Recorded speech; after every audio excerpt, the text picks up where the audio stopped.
Muy bien, pues la semana pasada comenzamos a estudiar la carta a los romanos y estuvimos viendo acerca del autor, el autor de esta carta, el autor humano. Sabemos que el autor divino es el Espíritu Santo, fue quien inspiró a los profetas, a los apóstoles, para que ellos escribieran pues cada uno de los libros, cartas que tenemos en nuestra Biblia. Entonces el autor humano pues es el apóstol Pablo. Estuvimos viendo algunas características de él, lo conocimos un poquito más a profundidad y ya de manera muy rápida, ya se nos estaba acabando el tiempo, les mencioné que el apóstol Pablo hablaba hebreo, eso lo encontramos, si están tomando apuntes. Entre los idiomas que hablaba Pablo está el hebreo, eso lo encontramos en Hechos 21 verso 40. Dice lo siguiente: y cuando él se lo permitió, Pablo, estando en pie en las gradas, hizo señal con la mano al pueblo y, hecho gran silencio, habló en lengua hebrea, diciendo, ahí vemos cómo hablaba lengua hebrea, por lo cual, al aclarar que habló en lengua hebrea, nos da la imagen que hablaba otro idioma, o que muy posiblemente hablaba otro idioma. Se cree que ese otro idioma era el griego, perdón. Aquí está hablando en lengua hebrea, se cree que hablaba también el griego, pues él nació, aunque era una provincia romana, donde él nació en Tarso de Cilicia, pero tenía una influencia muy fuerte de parte de los griegos, además que era el idioma como común, digámoslo así, en esas épocas y en esos lugares, ¿sí? Entonces, también les comentaba que el apóstol Pablo cita a un par de filósofos griegos, por lo cual pensamos que él había leído, conocía la literatura de estos hombres, conocía algunos de sus escritos. Uno de los que él cita es a Tito, en Tito, mejor dicho, en Tito 1, del 12 al 14, cita a un filósofo griego que se llamaba Epiménides. Vamos a ver rápidamente qué dice en Tito 1, 12 al 14. Dice lo siguiente, el apóstol Pablo citando a este hombre. Dice, uno de ellos, su propio profeta, aquí claramente está haciendo alusión a un profeta que era de los griegos. Dice, dijo, los cretenses, siempre mentirosos, malas bestias, glotones, ociosos. Entonces él está citando a un escritor, a un filósofo o profeta de los griegos que se llamaba Epiménides, por lo cual pensamos que él hablaba griego, conocía los escritos de aquel tiempo. Otro de los que cita se llama Menandro, y eso lo podemos encontrar en Primera de Corintios capítulo 15, verso 33, que dice así: no erréis, las malas conversaciones corrompen las buenas costumbres. Esta frase que dice aquí el apóstol Pablo es la cita de este hombre que se llama Menandro y también era un filósofo griego. Entonces nos damos cuenta cómo hablaba claramente, o podemos deducir claramente que hebreo, eso lo dice la Biblia, griego por el lugar donde nació, pero también se cree que hablaba arameo. Cuando el apóstol Pablo menciona que él es hebreo de hebreos, algunos estudiosos han dicho que esa expresión hebreo de hebreos se refería a las personas que tenían una ascendencia judía y que hablaban el idioma arameo. Muy posiblemente a eso se refiere con hebreo de hebreos, que él hablaba el idioma arameo. Eso lo dice en Filipenses 3:5. Dice, circuncidado al octavo día, del linaje de Israel, de la tribu de Benjamín, hebreo de hebreos, en cuanto a la ley fariseo, y bueno, sigue hablando, pero esa expresión hebreo de hebreos muy posiblemente se refiera a que él hablaba el idioma arameo. Y también es muy posible que hablara el idioma latín, porque él había nacido, como les decía, en esa provincia romana, parte del Imperio Romano, y en esos tiempos el lenguaje oficial, digámoslo así, del Imperio Romano era el latín. Recordemos que cuando al Señor Jesús lo crucifican, escriben en esa tabla en hebreo, latín y griego. En hebreo para que lo leyeran los judíos, en griego para que lo leyera casi que todo el que pasara por ahí, porque era el idioma común, y en latín, que era el idioma de los romanos. Entonces es muy posible que el apóstol Pablo hablara hebreo, hablara arameo, hablara griego y latín. Les dije también al final que tenía varios colaboradores, muchos, él menciona muchos a lo largo de sus epístolas, pero de los más conocidos o de los que se tiene un poquito más información es de Priscila y Aquila. Era un matrimonio que él menciona en Romanos 16:3. Ahorita vamos a ver un poquitito acerca de ellos, muy poquito, solamente de pasada, pero lo vamos a ver. Romanos 16:3 habla acerca de Priscila y Aquila. Otro de sus colaboradores muy conocido también es Timoteo. De él sí conocemos un poco más porque el apóstol le escribe 2 cartas a Timoteo, conocidas como las cartas pastorales, es decir, van dirigidas a un joven pastor que era Timoteo, y le da varias instrucciones a Timoteo. A él lo menciona en Romanos 16:21 también como uno de sus colaboradores. Otro de sus colaboradores fue Tito, a quien también le escribe una carta, la carta a Tito, que recién leímos un poquito. Y también era un pastor, era un pastor de los colaboradores del apóstol Pablo. A él lo menciona en 2 de Corintios 8:23. Ahí es donde hace mención acerca de Tito, otro de sus colaboradores. Marcos, el que se entiende que fue el que escribió el Evangelio de Marcos, también fue uno de los colaboradores del apóstol Pablo. Él es mencionado en Filemón, verso 24. Filemón solamente tiene un capítulo, entonces redunda un poquito decir Filemón 1, porque solamente tiene uno. Pero en el verso 24 dice: Marcos, Aristarco, Demas y Lucas, mis colaboradores. Y por cierto, ahí mismo menciona a Lucas, que fue quien escribió el Evangelio de Lucas y el libro de los Hechos. Estos Timoteo, Tito, Lucas, Marcos, fueron de los más cercanos al apóstol Pablo, estuvieron un buen tiempo con él, viajaron juntos, entonces son de los colaboradores como más conocidos en cuanto al apóstol Pablo. ¿Sí? Entonces esto es para terminar esa pequeña y breve y tal vez muy simple biografía del apóstol Pablo, y lo que hoy nos compete es hablar acerca de lo que estaba sucediendo en Roma, qué es lo que pasaba, cuál era un poquito la historia, muy breve la historia. Nos vamos a enfocar más a lo que estaba pasando en cuanto a los escritos o por qué escribió el apóstol Pablo esa carta y esos asuntos que son más importantes, ¿sí? Bueno, como punto número 1 en cuanto a la carta a los romanos, lo que rodeaba esta carta fue escrita entre el año 57 y 58 aproximadamente después de Cristo. Se cree que esta carta fue escrita más o menos entre esos 2 años, ya sea en el 57 o el 58 después de Cristo.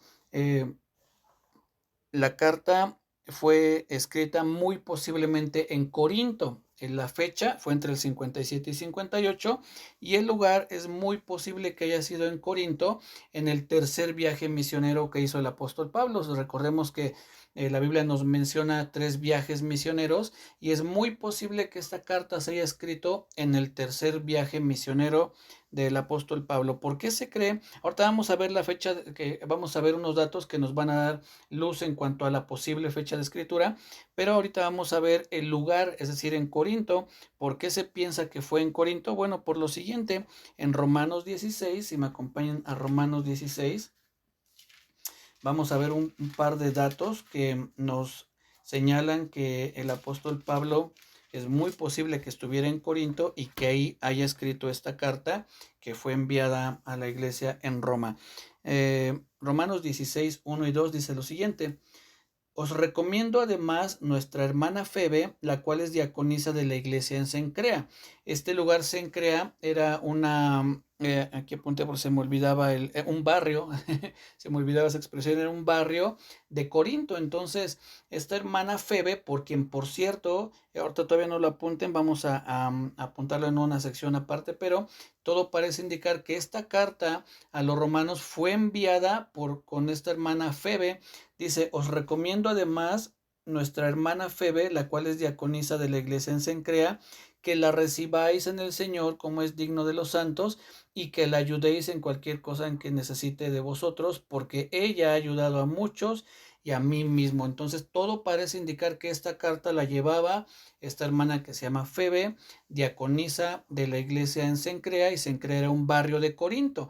Entonces es muy posible que el apóstol haya estado en Corinto cuando escribió la carta y fuese enviada por medio de la hermana Febe. Entonces el lugar es muy posible que haya sido Corinto. También más adelante en el verso 23, aquí mismo en Romanos 16, dice: os saluda Gallo, hospedador mío. Es decir, aquí el apóstol Pablo da a entender que quien lo está hospedando en su casa es este hermano que se llama Gallo. Dice: os saluda Gallo, hospedador mío y de toda la iglesia. Y este hermano Gallo muy posiblemente sea el mismo que se menciona en Primera de Corintios. Denme un segundito. Primera de Corintios. Vamos a ver lo que dice ahí en el verso Primera de Corintios 1:14. Primera de Corintios 1:14 dice: doy gracias a Dios que a ninguno de vosotros he bautizado, sino a Crispo y a Gallo. Este hermano Gallo era parte de la iglesia en Corinto, y aquí el apóstol en Romanos, bueno, aquí dice que él bautizó a este hermano Gallo, y en Romanos que acabamos de leer, dice que quien lo estaba hospedando era Gallo. Todo parece indicar que es el mismo Gallo que vivía en Corinto, que era parte de esa iglesia.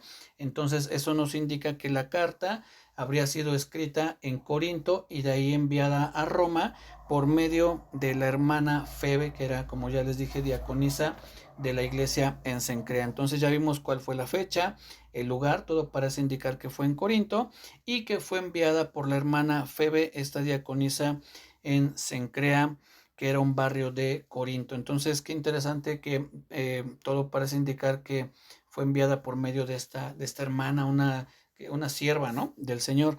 Hay una versión, digámoslo así, que se llama la Biblia del Oso, una versión muy antigua, en un español también muy antiguo, que es parecido al de Vosotros Sois, y que así se puede leer un poquito así esa versión.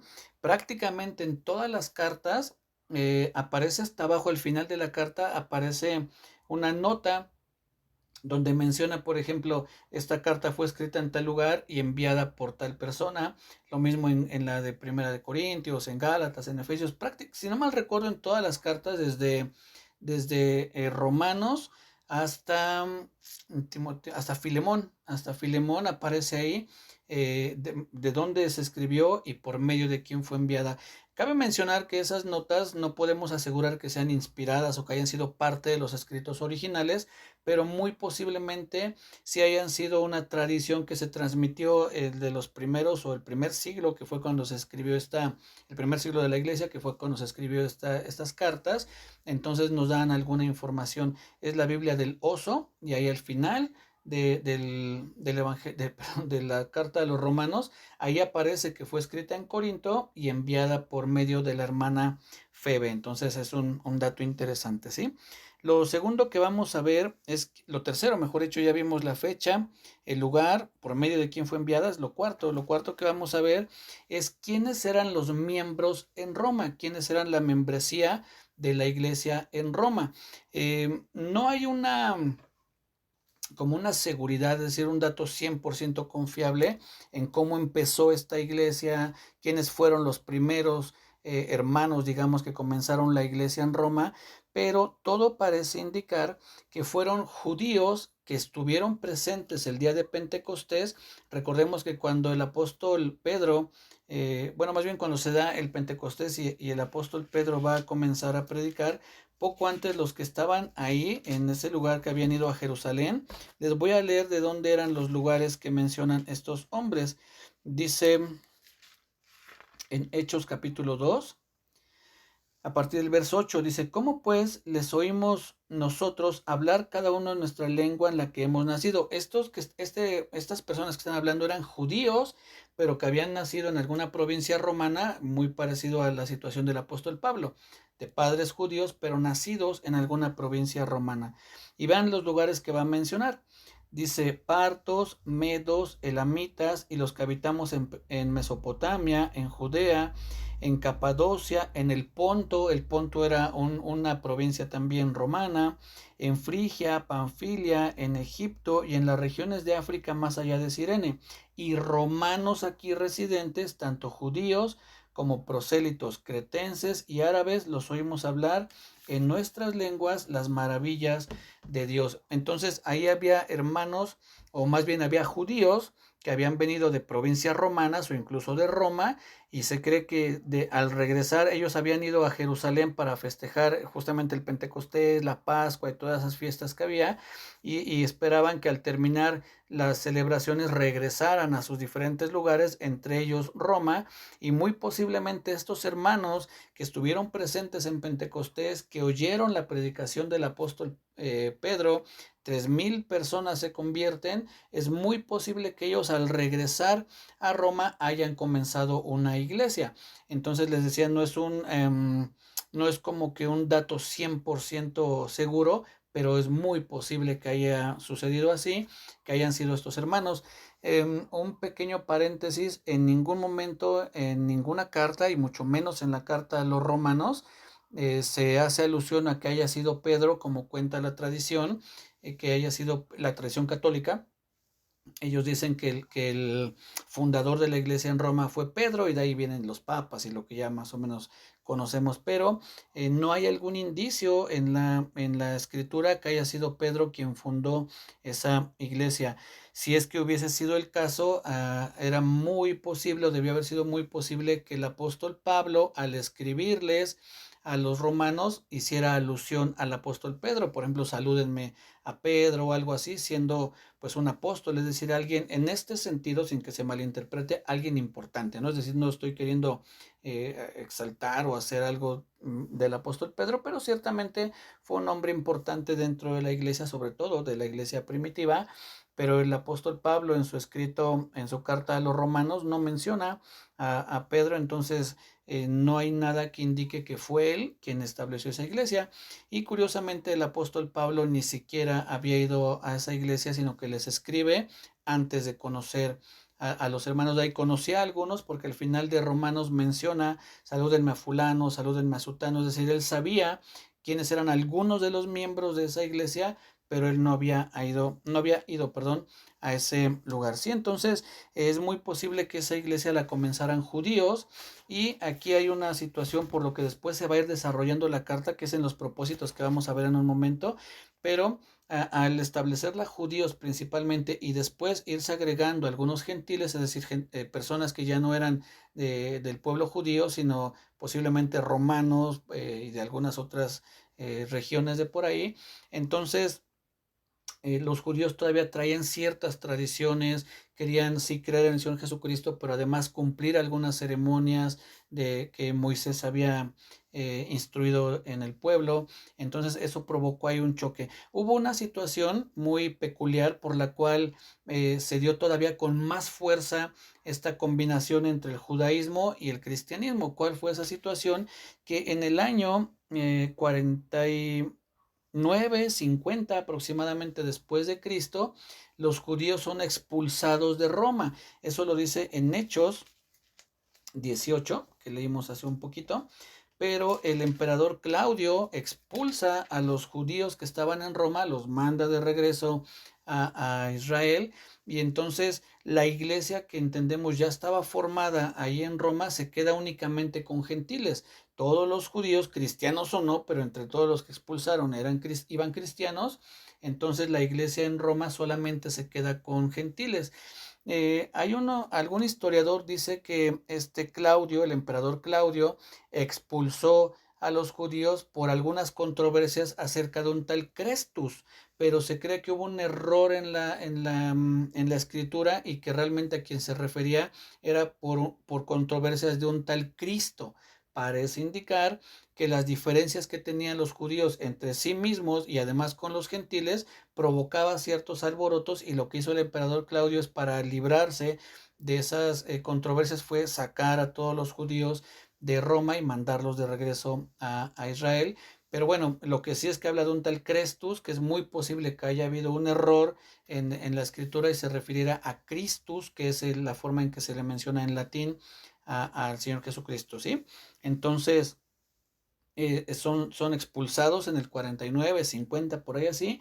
Fíjense lo que dice en Hechos 18, en el verso 1 y 2. Dice, después de estas cosas, Pablo salió de Atenas y fue a Corinto, y halló a un judío llamado Aquila, natural del Ponto, que era una región de una provincia también romana, recién venido de Italia, con Priscila su mujer, por cuanto Claudio había mandado que todos los judíos saliesen de Roma. Entonces, aunque aquí Lucas, que es quien escribe el libro de los Hechos, no profundiza en por qué fueron expulsados o en qué año, pero aquí vemos cómo Pablo tiene ese encuentro con Priscila y Aquila, este matrimonio, que habían nacidos en el Ponto, pero que habían estado en Italia, y de Italia los saca Claudio para pues expulsar o quitar esa situación, esas controversias, los conflictos que había. Entonces la iglesia en Roma se queda con puros gentiles, ya no había judíos, y los gentiles comienzan pues digámoslo así, a crecer, la iglesia en Roma empieza a crecer, y los gentiles dejan a un lado, porque muchos de ellos ni conocían las costumbres judías, los mandamientos, ceremonias que en algún momento eran únicamente para los judíos, y entonces los gentiles comienzan a crecer como una iglesia sin ese tipo de influencia del judaísmo. Pero aproximadamente 5 años después muere Claudio, y con su muerte pues también aquel edicto que había de sacar a los judíos de Roma, y entonces los judíos vuelven a Roma y a otras provincias que también eran parte del Imperio Romano, y cuando regresan ahí a Roma se dan cuenta muy posiblemente que la iglesia ya no era como ellos la habían dejado, que ya no estaban practicando pues aquellos ritos que muy posiblemente, o ceremonias que muy posiblemente ellos querían conservar del judaísmo y hacer una fusión entre el judaísmo y el cristianismo. Entonces se empiezan a dar conflictos, y es uno de los propuestos que ahorita vamos a ver, de los que el apóstol Pablo escribe esta carta a los romanos. Entonces, eso era, ellos eran quienes formaban parte de la iglesia en Roma, judíos y gentiles. Después son expulsados los judíos, se quedan los gentiles, crecen, y cuando regresan los judíos se empiezan a dar conflictos entre ellos. Y aquí es donde vamos a ver los propósitos por los cuales el apóstol Pablo escribió la carta a los romanos. Uno de ellos, y yo creo que es el principal, es explicar la naturaleza del Evangelio de Cristo. Yo creo que ese era el principal propósito, explicar la naturaleza del Evangelio de Cristo. La carta a los romanos se cree que, aunque no está toda la doctrina de Pablo ahí, pero sí está la doctrina esencial. Incluso muchos teólogos y eruditos en las escrituras dicen que si a alguien les diera a elegir, que solo podrían quedarse con un libro de la Biblia, que es lo único que pudieran conservar, muchos dicen que quisieran quedarse con la carta a los romanos. Y uno piensa, wow, habiendo tantos libros, tantas cartas, evangelios, ellos dicen, no, yo me quedaría con la carta a los romanos, y dan sus explicaciones, ¿no? Sus argumentos. Entonces es una carta muy importante, porque menciona, todas son importantes, pero en ella encontramos, como les decía, la explicación de Pablo en cuanto a la naturaleza del Evangelio de Cristo. Entonces ese era uno de los propósitos principales, y esto es muy posible que el apóstol Pablo, teniendo en mente que quizá no llegaría a Roma, entonces prefirió dejarles toda una doctrina bien precisa, bien fundamentada, por si acaso él no podía llegar a Roma. Vean lo que dice en Romanos 15. Vamos a ver qué es lo que les dice el apóstol Pablo a los hermanos, y eso nos da una idea de que quizá él, dentro de su interior, dudaba un poquito que pudiera llegar a Roma. Dice en Romanos 15, verso 31, desde el 30 dice, pero os ruego, hermanos, por nuestro Señor Jesucristo y por el amor del Espíritu, que me ayudéis orando por mí a Dios. Fíjense que pues qué humildad en este caso también del apóstol Pablo, porque él, aunque sabía que era un apóstol, que él podía orar a Dios, él dice, hermanos, ayúdenme orando por mí a Dios, pídanle a Dios por mí. ¿Qué era lo que pedía? ¿Cuál iba a ser el enfoque de esa oración? Verso 31, para que sea librado de los rebeldes que están en Judea, y que la ofrenda de mi servicio a los santos en Jerusalén sea acepta. Pero vean lo que dice en el verso 31, para que sea librado de los rebeldes que están en Judea. Es decir, el apóstol pedía que fuese librado porque existía la posibilidad de que no fuera librado, que los rebeldes en Judea lo apresaran, o incluso tal vez hasta lo mataran. Entonces quizá el apóstol Pablo pensaba, a lo mejor no llego a Roma, no alcanzo a visitarlos para compartirles de viva voz el evangelio, mejor les escribo una carta donde les explique la naturaleza del evangelio de Jesucristo. Entonces yo creo que ese era el principal propósito, pero había otros también, que era uno de esos propósitos, era defender o limpiar su evangelio de conceptos erróneos. Vuelvo a decirlo, era limpiar o defender su evangelio, es decir, el evangelio que él predicaba, de conceptos erróneos. Entendemos que había gente que hablaba mal del apóstol Pablo, que lo señalaba, que decía que el evangelio que él predicaba era un evangelio erróneo, que era un evangelio tal vez herético o algo así. Eso lo podemos encontrar en Romanos, en el capítulo 3, Romanos 3, verso 8. Romanos 3, 8. Dice lo siguiente: ¿y por qué no decir como se nos calumnia? Fíjense, aquí es muy claro, no decir, ¿por qué? Voy a mencionar, digamos, parafraseando un poco, el apóstol dice, voy a decirles algo de los que nos calumnian, o hablando de las calumnias que dicen, ¿y por qué no decir como se nos calumnia y como algunos cuya condenación es justa y afirman que nosotros decimos? Es decir, había gente que dice, no, si ¿sabes cuál es la predicación de Pablo? Hagamos males para que vengan bienes. Esa era la calumnia que el apóstol Pablo predicaba, según ellos, los calumniadores, que él decía, hagamos males para que vengan bienes. Entonces, parte del propósito también de esta carta era defender o limpiar, quitar esos malos comentarios del evangelio que él predicaba. Y él aquí les dice, no, esto es lo que esa gente dice, pero nosotros lo que predicamos es esto. Y comienza entonces a dar toda esa explicación, como les decía, de la naturaleza del evangelio de Cristo, pero no solo eso, sino también que él pudiera limpiar, quitar esa suciedad, esos conceptos erróneos de lo que él enseñaba. ¿Sí? Eso lo acabamos de ver aquí en Romanos 3, 8, que había gente que calumniaba a el apóstol Pablo. Otro de los posibles, o no de los posibles, más bien otro de los propósitos, era resolver las diferencias que había entre los hermanos, entre judíos y gentiles principalmente. Ese fue otro de los propósitos, resolver las diferencias entre los hermanos, es decir, entre judíos y gentiles. Y por poner algunos ejemplos, vamos a ver lo que dice aquí en Romanos 2, verso 27. Aquí está mencionar acerca de los judíos, lo que les decía hace un ratito, que ellos querían que la gente se circuncidara. Sí creen en el Señor Jesucristo, pero también te tienes que circuncidar. Y dice aquí en el verso 27, el que físicamente es incircunciso, pero guarda perfectamente la ley, te condenará a ti, es decir, aquel que pedía que se circuncidaran. Dice, te condenará a ti que con la letra de la ley y con la circuncisión eres transgresor de la ley. Lo que está diciendo, no voy a profundizar mucho, pero dice, mira, hay gente incircuncisa que guarda la ley y te va a condenar a ti, que aunque eres circuncidado y conoces la ley, no obedeces la ley. Entonces el apóstol les está diciendo a los judíos, ustedes piden que se circunciden, pero la circuncisión sin obediencia no vale de nada. Y ahí es donde les empieza a desarrollar parte de ese evangelio, pero él quería resolver esas diferencias que había entre los judíos, que querían que los gentiles se circuncidaran, y que los gentiles rechazaban esas peticiones de parte de los judíos. Aquí, bueno, sigue desarrollando el apóstol Pablo, pero en el capítulo 14 vamos a ver otros ejemplos de esto. Capítulo 14, versos 1 y 2. Vean lo que dice: recibid al débil en la fe, pero no para contender sobre opiniones.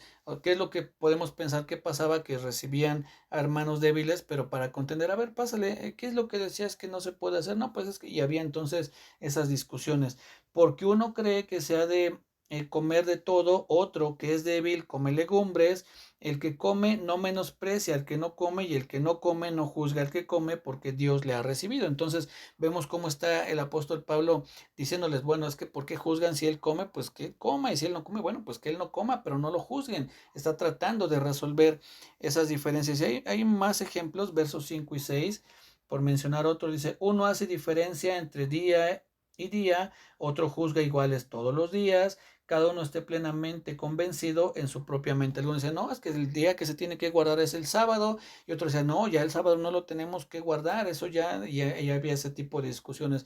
Es que hoy se cumple, hay que celebrar la Pascua, ¿no? La Pascua ya no, nuestra Pascua es Cristo, y había esas diferencias, ¿sí?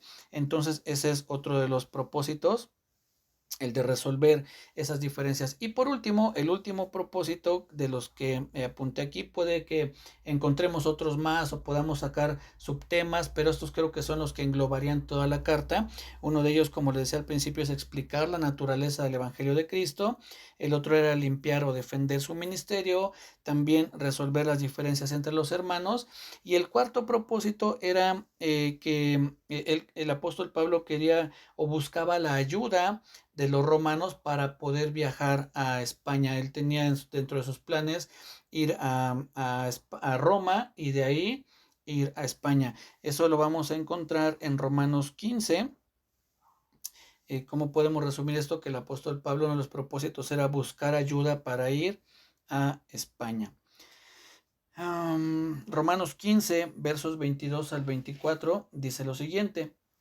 Por esta causa me he visto impedido muchas veces de ir a vosotros, pero ahora, no teniendo más campo en estas regiones y deseando desde hace muchos años ir a vosotros, cuando vaya a España iré a vosotros, porque espero verlos al pasar y ser encaminado allá, es decir, a España, por vosotros una vez que haya gozado con vosotros. Esta palabra que dice aquí, y ser encaminado, no era como que lo acompañaran caminando un tiempecito. Esa palabra que ellos utilizaban, ser encaminado, es decir, que ustedes me ayuden, que puedan proveerme de alguna ayuda económica, de alimento, compañía, ropa, tal vez.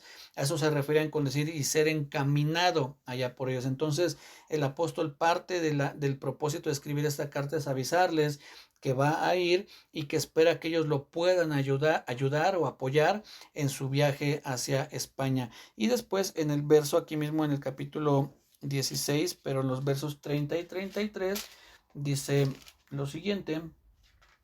No es 30 y 33, discúlpenme, es... sí, 15, perdón, 15, 30 y 33. Romanos 15, 30 y 33 dice, pero os ruego, hermanos, por nuestro Señor Jesucristo y por el amor del Espíritu, que me ayudéis orando por mí a mi Dios. Bueno, eso ya lo leímos, ¿no? Pero vean lo que dice, para que con gozo llegue a vosotros por la voluntad de Dios y que sea recreado juntamente con vosotros, y el Dios de paz sea con todos vosotros. Amén. Pero bueno, en cuanto a lo de ir a España, lo encontramos en los versos 22 al 24. Cuando vaya a España iré a vosotros, porque espero verlos al pasar y ser encaminado allá a España por vosotros. Entonces encontramos esos cuatro propósitos. Les digo, puede ser que haya más o algunos subtemas, pero estos serían los principales: el Evangelio del Señor, la explicación del Evangelio del Señor, resolver las diferencias entre hermanos, limpiar su Evangelio y pedir el apoyo para que pueda el apóstol Pablo ir a España. Y bueno, parte de la explicación de su evangelio, de limpiar también su evangelio, era que pudieran todos los hermanos de Roma pensar lo mismo en cuanto al evangelio, estar de acuerdo con lo que el apóstol Pablo les enseñaba, y con eso entonces que realmente ellos pudieran ser una plataforma de ayuda para el apóstol Pablo. Si la iglesia estaba dividida y había gente que el apóstol Pablo decía que era un falso o algo así, difícilmente pudo haber entonces encontrado ese apoyo para ir a España. Pero bueno, realmente tampoco se sabe con certeza si el apóstol Pablo pudo llegar a España. Recordemos que él llega a Roma, pero preso. Llega a Roma de una manera que tal vez él no se imaginaba. Llega preso, lo tienen ahí un tiempo, después es liberado por un poco de tiempo. Posiblemente en ese poco tiempo haya ido a España, pero se cree difícil, y tiempo después lo vuelven a arrestar en Roma, y es entonces cuando muere o matan al apóstol Pablo. Pero bueno, ya no sabemos si llegó a España o no, pero al menos la intención del apóstol para ir a Roma era buscar la ayuda de los hermanos, pero una iglesia unificada en cuanto a doctrina, en cuanto a amor, en cuanto a muchas cosas y apoyo para el apóstol Pablo, ¿sí? Dentro de las diferencias también podemos mencionar que el apóstol Pablo les dice también no solo que limen sus asperezas, sino también les menciona cómo deben comportarse, cuál debe ser la reacción de un hijo de Dios para poder limar esas asperezas que había entre ellos, ¿sí? Eso lo vamos a ir viendo después. Les mencioné un poquito cuando habla de los débiles en la fe, cuando les dice recibid al débil, es decir, ¿cómo debes comportarte? Pues recibiendo al débil. Es parte de los propósitos o un subpropósito, ¿no? Era resolver las diferencias, pero explicándoles cómo se resuelven, no solamente diciéndoles, pues arréglense, ¿no? De qué manera reciban al débil, no juzguen esto y bueno, muchas otras cosas. Entonces, esto es un panorama general de la carta a los romanos. Conocemos un poquito de lo que estaba sucediendo con Claudio y lo demás que les mencioné. Y ya la próxima semana, primeramente Dios, ya empezamos a revisar los versos que componen la carta a los romanos, ¿sí? Cuídense mucho, que Dios les bendiga. Nos saludamos primeramente Dios el jueves. Espero que podamos reunirnos este jueves. Que tengan un bendecido descanso. Nos saludamos pronto. Dios les bendiga.